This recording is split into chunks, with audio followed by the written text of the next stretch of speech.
tool. Why were you, was there anything, presumably you weren't surprised to hear that the people were utilizing it very strongly. Is that a fair assumption on my part?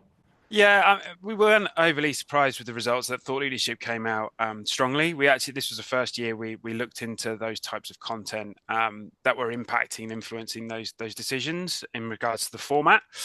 Um, and the reality is uh, that a third of B2B technology buyers are most likely to read long form thought leadership articles. I mean, the reason being that when you're making a purchasing decision, even in your personal life, right, you want to read up on that purchase. You want to understand the market, understand the different solutions available, and truly understand whether it's going to meet your business objectives and the problems that you're looking to solve, right? You're not going to get that information off short form content. It's not going to dive into enough detail. So you're going to want to be able to lean on those pieces of informative and quality content that help provide you with advice, with best practice, that enable you to make the right decisions.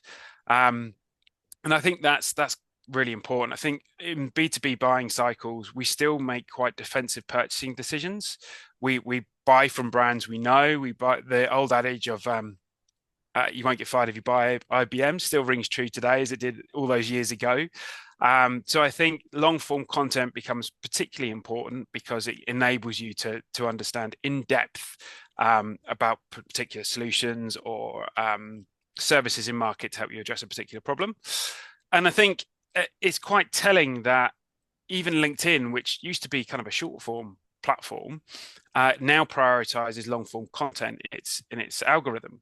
Um, 95% of buyers now listen to podcasts, which typically range within the 30-minute to an hour mark, right? So we're consuming long form content, whether that be written, audio, and I think we're going to see more long-term content come out in terms of video. I know we look at the consumer world, Netflix, for example, or my personal Netflix is full of documentaries trying to dive deeper into topics that I find interesting. So I think we'll see this become replicated in the B2B world as content still pretty much remains king.